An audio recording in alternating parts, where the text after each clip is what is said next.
At SEA Airport, TSA agents are starting to see some relief after weeks without pay. Most of the agency's 60,000 workers began getting back pay on Monday, covering the 2 paychecks that they missed during the shutdown.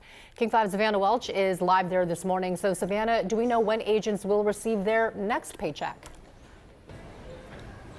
Christine, this relief may not last very long because President Trump's executive order really only covers back pay. So at this point, there's really no clear timeline on when TSA agents might receive their next paycheck. Over the last couple of weeks, though, here at SeaTac, things have been fairly smooth. The lines this morning went from about 10 minutes to 15 minutes max. So things are continuing to move smoothly, but that's not the case at other airports nationwide. The DHS says more than 500 officers have left the TSA and thousands have called out while working without pay.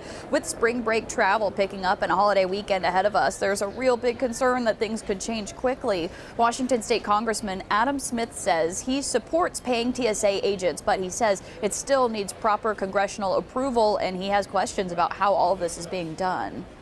The problem with what President Trump is doing is twofold. Number one, it's illegal. He can't simply decide to spend money without congressional approval. Now, he's done that dozens of times in the last 14 months. The courts frequently strike down that spending as being illegal as it is. So that's a problem. And the other problem is, how dependable are these funds? I confess I have not seen the math in terms of how much money we're talking about here. Airport security lines have eased in the last 24 hours, dropping back to normal or near normal wait times at most major hubs since all of this news came out. But there was one exception. LaGuardia Airport in New York, delays there briefly topped 2 hours. ICE agents have been deployed to some airports to help with staffing, and at this point, though, it's unclear how long they'll remain in place.